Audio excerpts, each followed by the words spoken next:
السلام علیکم ریڈرز، میں ہوں رابی راول اور آپ اس وقت موجود ہیں میرے چینل رابی راول ناولز پر۔ کیا حال چال ہے؟ امید ہے کہ آپ ٹھیک ٹھاک ہوں گے۔ تو فائنلی بھائی اکیڈمی گیا تو میں نے سوچا کہ میں جو ہے نا ایپیسوڈ اپلوڈ کر دوں، کیونکہ جس دن وہ گھر ہوتا ہے نا تو مجھ سے ایپیسوڈ اپلوڈ نہیں ہو پاتا ہے، کیونکہ وہ مجھے بہت ہی تنگ کرتا ہے اور اس کی پوری کوشش ہوتی ہے کہ میری ویڈیو خراب ہو جائے۔ تو میں نے اس دن بالکل تنگ آ کے ویڈیو بنانی ہوتی ہے، کیونکہ میں نے 3-4 دفعہ اس کو ڈیلیٹ کرنا ہوتا ہے۔ وہ اتنی اونچی بولتا ہے کہ ویڈیو میری آواز کی بجائے اس کی آواز ساری ریکارڈ ہو جاتی ہے۔ تو پھر میں نے کتنی دفعہ ڈیلیٹ کر کے دوبارہ سے جو ہے میں نے اپلوڈ کرنا ہوتا ہے۔ تو کوشش میری اسی وجہ سے یہی ہوتی ہے کہ میں صبح کے وقت، فجر کے ٹائم میں، تہجد کے وقت ہی جو میں نا ایپیسوڈ اپلوڈ کر دوں، تاکہ اس طرح کے مجھے مسائل کا سامنا نہ کرنا پڑے۔ لیکن آج مجھے صبح ایک تو میری آنکھ نہیں کھلی، تو پھر میرا دل بھی نہیں کیا، تو میں نے کہا چلو میں دوپہر کے ٹائم کر دوں گی۔ اور آج دوپہر کے ٹائم یہ میری بلا گھر تھی، تو اس نے مجھے بالکل بھی ریکارڈنگ نہیں کرنے دی۔ جو میں نے ایک کیا وہ بھی میں نے بہت مشکل سے کی تھی، اسی لیے اب میں اس وقت کر رہی ہوں ریکارڈنگ کیونکہ وہ اکیڈمی جا چکا ہے۔ تو میں نے کہا چلے میں ریکارڈنگ کر لیتی ہوں۔ تو چلیں اسٹارٹ کرتے ہیں ناول کو۔ نفرت اور محبت سے رقم عشق کی داستان، ایپیسوڈ 41 کا پارٹ 2، اور تحریر ہے رابی راول کی۔ احمر منسا کو اپنے سینے سے لگائے اس کے بال سہلاتے اس کو ریلیکس کرنے کی کوشش کرنے لگا۔ اس سب کے باوجود منسا کا وجود رونے کی وجہ سے ہلکے جھٹکے کھا رہا تھا۔ احمر نے پانی گلاس میں ڈالتے اس کے خشک ہونٹوں کو لگایا اور اسے کمفرٹ میں لٹاتے خانسامہ کو کچھ ہلکا پھلکا لانے کی ہدایت جاری کرنے لگا۔ خانسامہ کو ہدایت جاری کرنے کے بعد وہ ایک باؤل میں پانی لیتے صاف کپڑا لے کر منسا کے قریب آیا اور منسا کی کمر میں ہاتھ ڈال کر اس کو تکیوں کے سہارے بٹھاتے گیلے تولیے سے اس کے ہاتھ اور منہ کو صاف کرنے لگا۔ منسا کے ہاتھوں اور منہ کو صاف کرنے کے بعد احمد نے ڈریسنگ ٹیبل سے ایک کلپ لیا اور واپس بیڈ پر بیٹھتے منسا کی طرف جھک کر اس کے بالوں کو ایک کلپ میں سمیٹا، جو رات کو احمد نے کھولے تھے اور ابھی تک کھلے ہوئے تھے۔ اس پورے عمل کے دوران منسا خاموشی سے احمد شاکر کی حرکت کو دیکھ رہی تھی، بولی کچھ نہیں تھی اور نہ ہی کسی قسم کا کوئی احتجاج کیا تھا۔ ابھی وہ اس کے بال باندھتا پیچھے ہٹا جب خانسامہ نے ٹرے میں سوپ کا باؤل لیے احمد کے دروازے پر دستک دی۔ احمد نے خانسامہ سے سوپ پکڑتے اس کو جانے کا کہتے منسا کے قریب آ کر بیڈ پر بیٹھتے اس کو سوپ پلانے لگا۔ آدھا باؤل سوپ کا پلانے کے بعد احمد نے منسا کے ہونٹ صاف کیے اور دوائی کھلانے کے بعد اس کو بیڈ پر لیٹاتے خود فریش ہونے چلا گیا۔ جبکہ منسا احمد شاہ کے اتنے کیئرنگ رویے کو دیکھ کر ایک دفعہ پھر پریشان ہو چکی تھی۔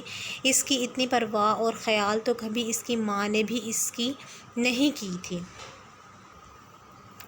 جتنا کہ احمد اس وقت کر رہا تھا۔ لیکن ان سب باتوں سے منسا الجھ کر رہ گئی تھی۔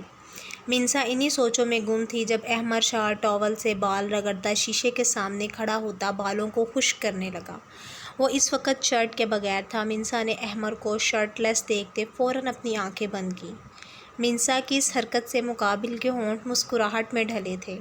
احمد بال بنا کر کپڑے چینج کرتا دوبارہ منسا کے پاس آ کر بیٹھتے اس سے بولا، جاگ رہی ہو؟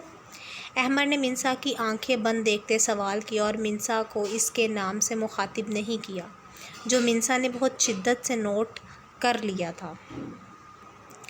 منسا احمد کے بلانے پر آنکھیں کھولتی احمد کو بغور دیکھنے لگی، جو اس وقت گرے کلر کے سوٹ میں ملبوس ہلکا نیلا کوٹ پہنے، گرے آنکھوں میں سنجیدگی لیے، خوشبوؤں میں رچا بسا منسا کو اپنی سحر زدہ پرسنالٹی میں جکڑتے اس سے مخاطب تھا۔ جبکہ منسا تو احمد شاہ کے گیلے بالوں اور گرے آنکھوں کی سنجیدگی میں گم تھی۔ آج روزینہ کو دیکھنے کے لیے زریز آ رہا ہے۔ تم پارٹی میں اس کو دیکھ اور مل چکی ہو۔ مجھے وہ روزینہ کے لیے ہر لحاظ سے اچھا لگا۔ میں نے روزینہ اور اسفند سے بھی ان کی مرضی پوچھ لی ہے، ان کو میرے فیصلے پر کوئی اعتراض نہیں ہے۔ زریز سمیت عبدالکریم خان، منان خان اور حارث خان کی فیملی آج ہمارے گھر کھانے پر مدعو ہیں۔ عبدالکریم خان نے اسفند اور روبیشہ کی شادی سے ریلیٹڈ بات کرنی تھی، تو میں نے انہیں بھی کھانے پر بلا لیا ہے۔ شام تک تمہاری طبیعت انشاءاللہ مزید بہتر ہو جائے گی تو شام میں تھوڑی دیر کے لیے نیچے آ جانا۔ میں تب تک نیچے کے تمام انتظامات دیکھ لیتا ہوں اور شید کو بھی بھیج رہا ہوں تمہارے پاس کمرے میں۔ صبح سے پریشان ہے تمہیں لے کر، مل لو اس سے۔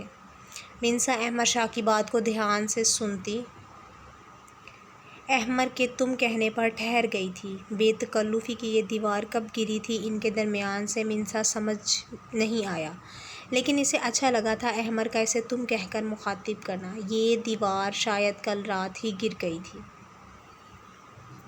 منسا روزینہ کے لیے بہت خوش تھی، اس سے بھی زریز اچھا لگا تھا پارٹی میں، لیکن روزینہ کے حوالے سے سوچ کر اس کو مزید اچھا لگ رہا تھا۔ وہ انہی سوچوں میں گم تھی جب شید دروازہ کھول کر بھاگتا ہوا اندر آیا۔ احمر اس سے بات کرتے، اس کو خیالوں میں گم دیکھتے کب کا وہاں سے چلا گیا تھا۔ منسا کو بالکل بھی پتہ نہیں چلا۔ شید بیڈ پر چڑھتے منسا سے لپٹ کر اس کو والہانہ چومنے لگا، جبکہ منسا بھی ہر بات کو فراموش کیے شید کے ساتھ مگن ہو چکی تھی۔ ماما، آپ صبح سے سو رہی تھی، آپ کو اتنی آج نیند آ رہی تھی، آپ کو پتہ ہے آپ اٹھ ہی نہیں رہی تھی۔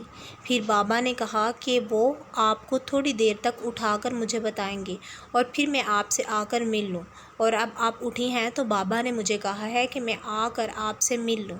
شید منسا کے سینے پر لیٹتا منسا کی گردن میں اپنا منہ چھپاتے منسا سے باتیں کر رہا تھا۔